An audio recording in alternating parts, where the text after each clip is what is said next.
This video is rated T or Tickle Me Pink.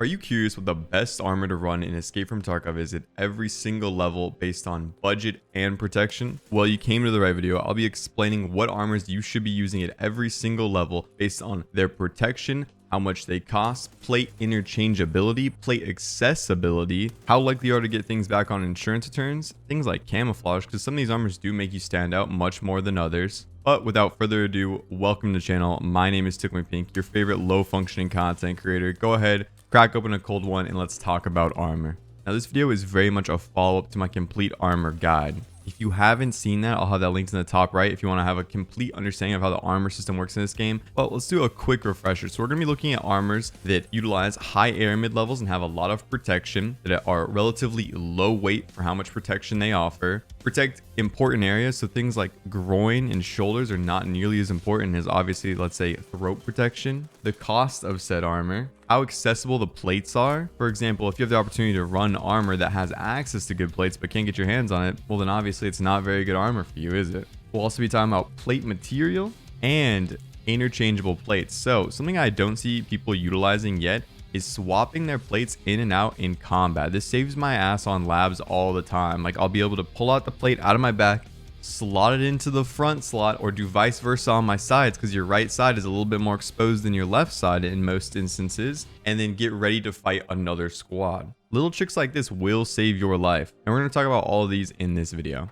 If you make it to the end of this video, I'm going to show you guys how you can buy level 6 interchangeable plates for free that you can put in all sorts of high-end end game armor as well as early game armor to get it back on insurance or to simply be bulletproof. Let's hop in this video. Starting off levels 1 through 15, you really can't afford to be picky here. Just utilize the highest armor level you can that has a plate in it with air mid behind it, so you're stopping sheer bullets and then you're also getting damage reduction on others. You don't want to be using any armor that just has a plate in it. You don't want to just be using soft armor. Make sure you get a plate with soft armor behind it, and then if you can get throw protection on top of that, even better. But you can't afford to be picky here. Just use the best armor you can up until level 15, whatever you can get your hands on from whatever scavs or players that you kill. That's probably not exactly what you want to hear, but that's what's in your best interest until you get flea market unlocked. As soon as you get access to level 15 and you get the flea market, you can purchase nearly every single piece of armor in the game. So if you're like a veteran player, you can purchase slicks at level 15. However, you're not going to want to. Also, even though you can purchase high level armor on the flea market, it doesn't come with high level plates. The highest level plates that you're going to be able to get your hands on the flea market are going to be level 4 plates. So to an extent, we are still trader locked on when we can get those plates to insert them in higher level armor. So we're going to be combining both flea market as well as trader levels to give you the best armor early on. And right after you've unlocked the flea market, the two best armors you could possibly get your hands on are the Coraza and the Zuck. The reason why these two armors are the armors you want to go with when you're just getting past the flea market is they're going to offer you that throat protection. They have that level 2 air mid insert underneath it.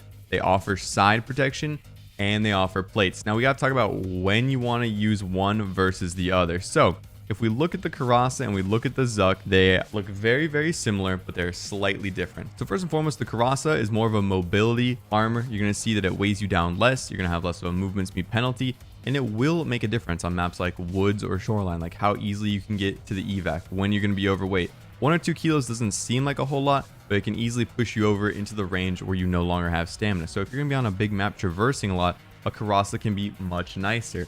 Additionally, if you're on a close quarter maps, the reason why the Zuck body armor is heavier is because it has a left plate and a right plate. So when you're leaning out, this is going to be another plate on your obliques, stopping you from falling over instantly if you get hit in that side area. This doesn't happen too much in mid-range engagements or long-range engagements, so you don't need to worry about as much.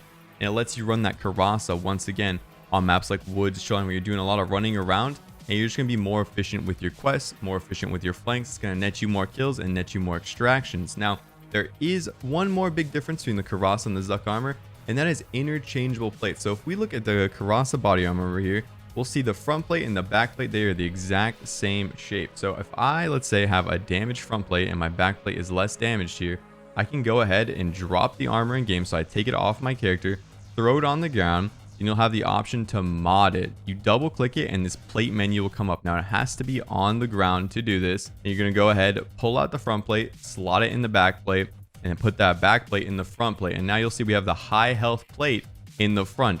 Once again, this is great for mid-range engagements where that plate will stop bullets. Anything that gets through will have the damage soaked up by the soft armor underneath. If you don't fully understand that system, once again, go watch that armor guide.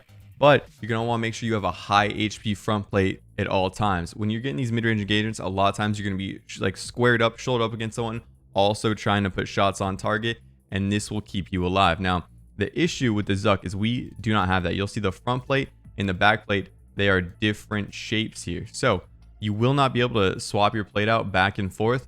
You could go ahead and use a Karasa if you're an extremely aggressive player on close quarters maps, just due to the fact that you will have that plate swapping in and out. But what I will say is plates are relatively tanky, especially when you're dealing with weaker rounds like 855, you know, PS. They can take a lot of beating. So I would strongly recommend you still stick with this Zuck armor on those close quarter maps, you know, using this on something like factory, like customs when you're questing there. And additionally, you're going to get both of these armors back quite a lot. Most players never check the plates and armor. So you can get level 5 plates in both of these if you get your hands on them. Let's say you kill a player who has higher level armor. You can put level 5 and level 6 plates in both of these armors. So you can go ahead and mod them as you get kills.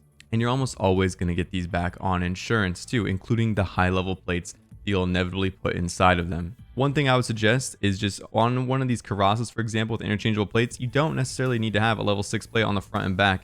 Just putting a high level plate in the front and having that backup plate if you need to swap out later will do you a tremendous justice.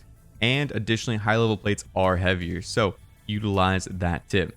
All right, as soon as you have a little bit more money to advance, you're probably trigger levels 2 to 3, you're probably in like the mid 20s to early level 30s. What I want you guys to advance to is the 6B23-1 and the 6B13FL. Now these are very similar. It's not like the Karasa and the Zuck. You're really going to want to use one over the other. Personally, I just always lean to the 6B23-1, and that's just due to the shape of the plate.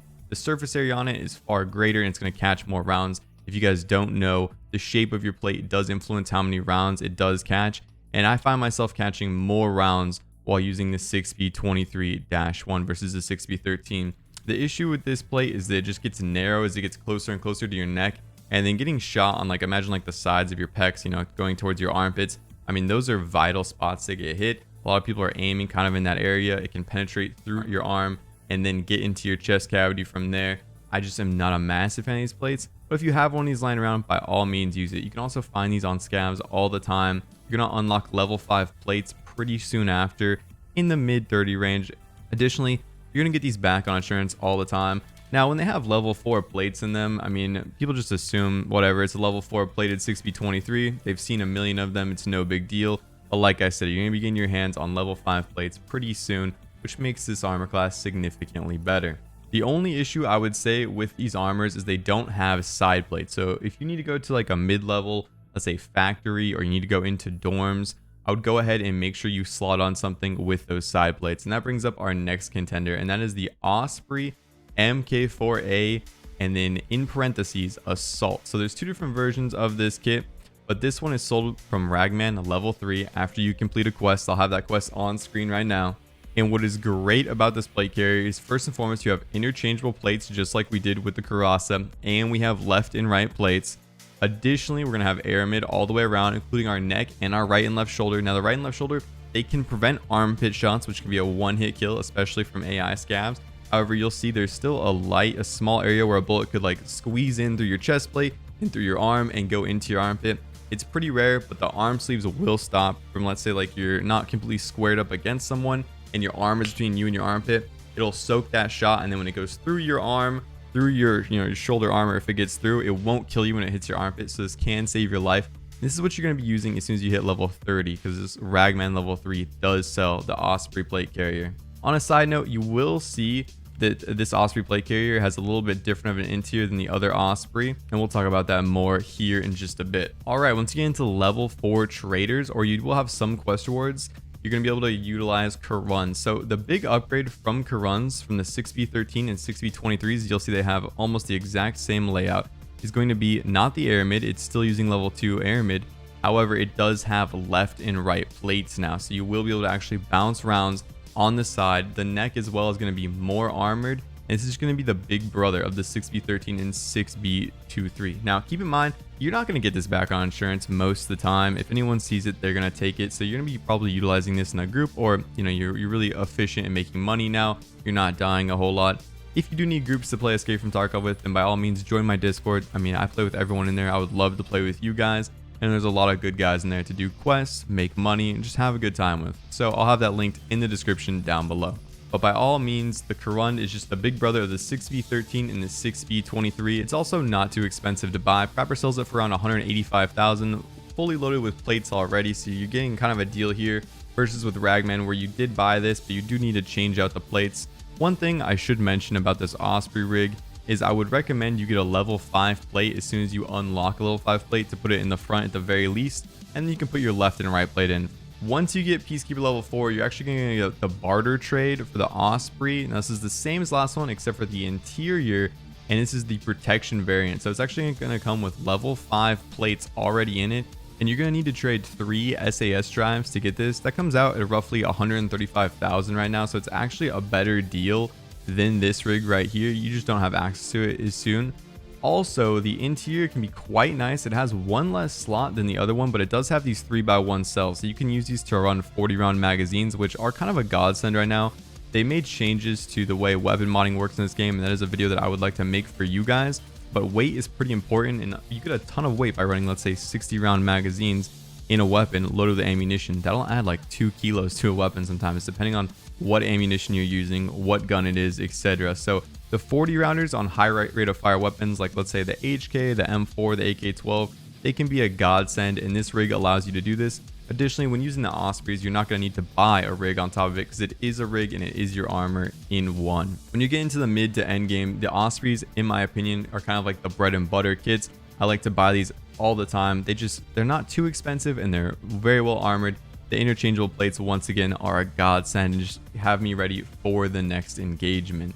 Once you are at the highest level, one of the best armors, in my opinion, at the time recording this, is the Rita-M. Now you will see we do lose the shoulder pads for that, and that's because we want to have this level 3 aramid. So the higher the aramid level, the more damage absorption you're going to get. If a round gets past your plate or gets through your plate, then you're going to take less damage. Unfortunately, the Ospreys and the Kurund, they both are on level 2 aramids. Okay, so there's not a ton of armor in the game that has level 3 aramids, but things like your defender armor, your redut armor, your fort armor, your gen 4 armor, they all tend to have level 3 aramids. Now redut is one of the cheaper ones you can buy. Additionally, it also has pretty low penalties to your movement speed, and the overall weight of it is quite good when compared to things like gen 4. You're saving around a kilo once it's fully plated up. Another reason we're looking to use this redut is not only does it have level 3 aramid, but it has some of the highest durability level 3 aramids, so you can sponge a lot of rounds. It's not going to fail on you in raid.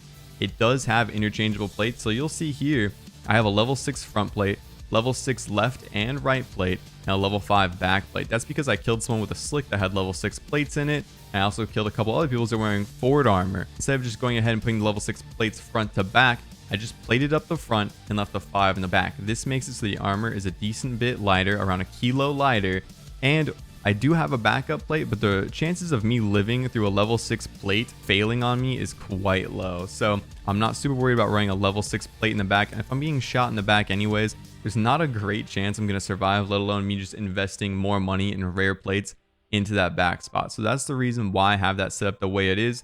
Using this setup, I was able to make basically 2 level 6 reduts instead of just 1 whenever I kill someone, like I said, with a slick or a fort armor. And this has been kind of like my bread and butter when going to things like labs. There are some armors later on that have level 3 aramid, like the full fast 4, or there's the samurai armor, the Rita T5, but the movement speed penalty on this is immense. You'll see the weight is about the same, but it doesn't matter because you're going to be hitting more than twice as much of a movement speed penalty.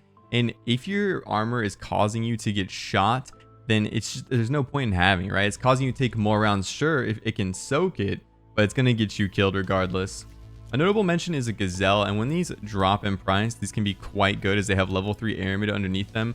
They are kind of like the Zuck earlier, so you're not going to have interchangeable plates. You don't have that super broad plate up front, If these go down in price quite a lot, I would have no problem with people running them, but the time being, they go around 500,000 rubles on the flea market, so I would stay away from that. But that is my complete armor guide on what armor you should be using as you progress through the levels in this Escape from Tarkov wipe. Is a thank you for making it to the end of this video. After you complete the quest Long Line for Ragman, where you kill 30 players on interchange, you will have access to the Tasmanian Tiger plate carrier. Now you're going to need one bear buddy, one loot lord, and one plague mask. This costs roughly 150,000 rubles. Now, you're going to get 2 level 6 ballistic plates inside your armor for completing this. What I would suggest you do, just like the redut, is you put these ballistic plates in the front of 2 separate armors, and that way you will turn that into level 6 armor. Thanks again for watching this video. Afterwards, I would just go ahead and sell a Tasmanian Tiger for the 80k, recomp some of your losses, but you're basically running level 6 armored plates for free. So smash that dislike button and tell me to suck on a Glock in the comments down below. I love you all. I'll see you guys all in the live stream and on the Discord.